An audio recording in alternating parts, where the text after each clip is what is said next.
nos forces, c'est le nouveau film de Nils Tavernier avec Alexandra Lamy et Jacques Gamblin. L'histoire d'un amour incroyable entre un père et son fils. I Am Bridget ne pouvait pas passer à côté. Je vais faire l'Ironman avec toi. C'est quoi cette idée? Ça va pas, non? Je suis sûr qu'on peut y arriver. Oublie ça, c'est non. J'en suis pas capable. Tu t'enlèves ça de la tête. On trouvera bien autre chose à faire. Non, je veux rien perdre. T'abandonnes pas, toi.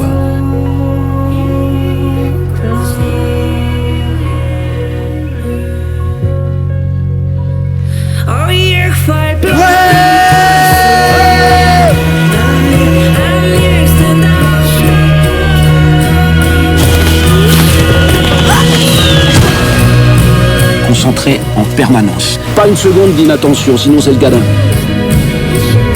Va falloir arrêter cette course. C'est trop dangereux.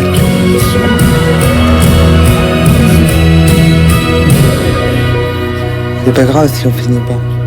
Si, c'est grave. Moi, je vais aller au bout avec toi. Mon film, c'est l'histoire d'amour aussi principalement entre un père et un fils. Et le père va se dépasser lui-même et aller jusqu'au bout lui-même pour dire je t'aime à son fils.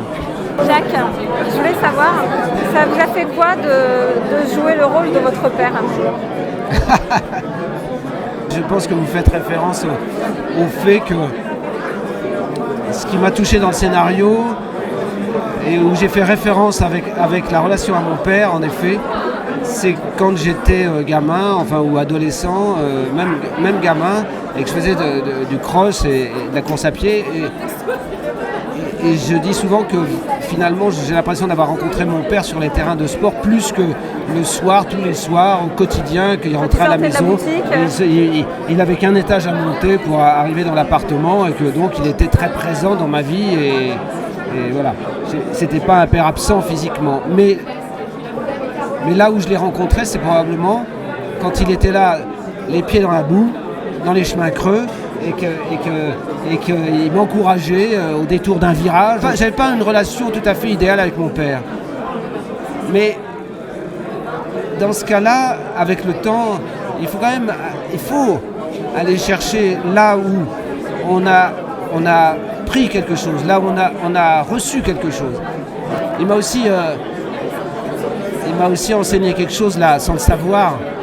Quand il regardait un film et puis qu'il voyait par exemple des rôles de paysans et tout ça, et puis qu'il critiquait la façon de tenir la fourche de certains acteurs ou des choses comme ça. Et il faisait une réflexion et du coup j'ai aussi gardé ça en mémoire comme quoi il ne faut pas se tromper sur la crédibilité à chaque fois. C'était très important pour moi, pour ce film par exemple, de me dire j'espère que des sportifs, des triathlètes vont voir ce film et qu'ils vont y croire.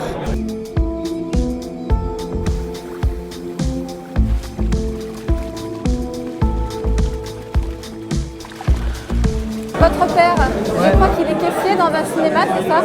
À l'entrée d'un cinéma? Qu'est-ce que ça lui fait alors maintenant de vous voir derrière l'écran? Mais ça lui fait quelque chose. Il est ému à chaque fois qu'il regarde le film. Et c'est cool.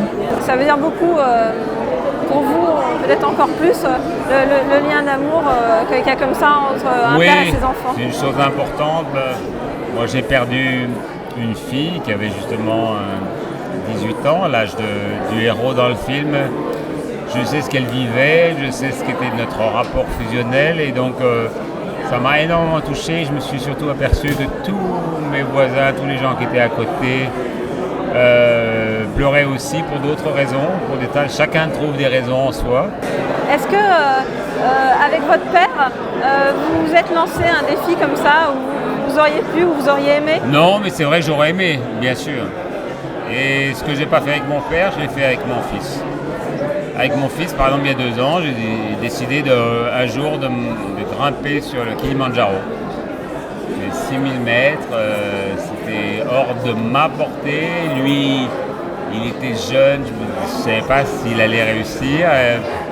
Non seulement il a réussi, mais il était loin devant moi, mais on a réussi tous les deux. Et ça, j'ai été très heureux de ce moment. Le film, ça vous donne envie de...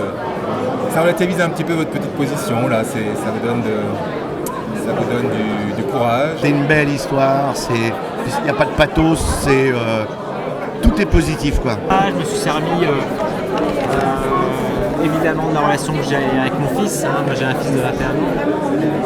Et puis voilà, et puis les gamins, je les ai vus faire du sport à Necker et j'ai trouvé que c'était au moment où les gamins font du sport, c'était quand les gamins me disent qu'ils ont l'impression de voler, c'était des soleils.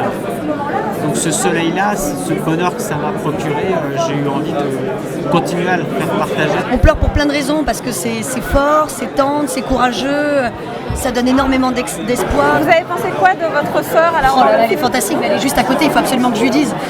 Mais je l'ai trouvée fantastique, je l'ai trouvée incroyable, je l'ai trouvée sensible, émouvante, elle m'a fait pleurer alors que je la connais pas. J'embrasse ma sœur. Elle était en train de dire des super trucs sur le justement. Vous êtes sûr qu'elle disait des super trucs? Ça m'étonne. Il était tellement content d'avoir un garçon. Puis quand il a vu les autres bébés marcher et pas le sien, il a commencé à se renfermer. Il a arrêté la compétition. En fait, ça fait des années qu'il s'éloigne de lui. Il a besoin d'un père, tu comprends ça? Moi je m'en occupe tous les jours, depuis 17 ans, matin, midi et soir, t'es où toi? Mais excusez-moi, c'est mon amant. Non, pas du tout. Oh là là, la rumeur. Non, pas du tout. Moi j'ai un papa, ma sœur d'ailleurs, qui est extrêmement positif, qui est extrêmement optimiste, qui nous a toujours dit que voilà, il faut profiter de la vie, parce qu'on peut partir comme ça, parce que tout est possible, ça donne de l'espoir. Donc on a été énormément éduqués là-dedans et je crois que c'est quelque chose qui nous a toujours porté avec ma sœur. Et voilà, et c'est vrai. Et que vous transmettez à votre fille, par exemple? Ouais, vraiment. Il y a toujours un petit bout de soleil, même dans les moments les plus noirs, il y a toujours quand même quelque chose. Il faut se raccrocher à ça, parce que sinon on devient fou.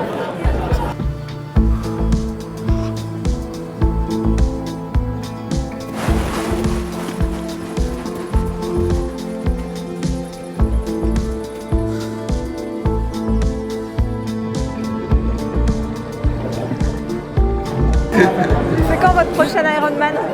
Là, c'est pas prévu au programme. J'en peux plus.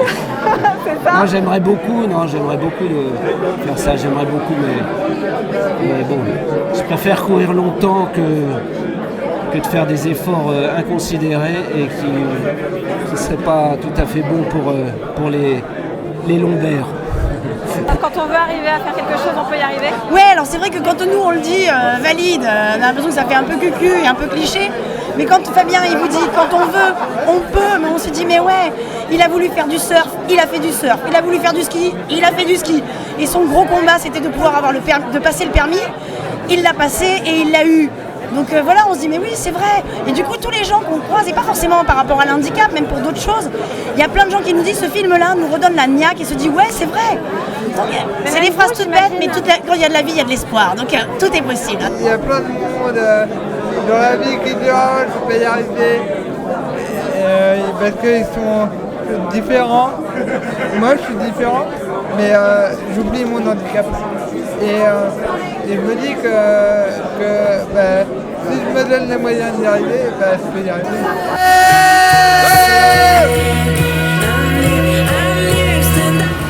De toutes ses forces, I Am Bridget souhaite un beau parcours en salle à de toutes nos forces. Que la force d'Ironman soit avec vous.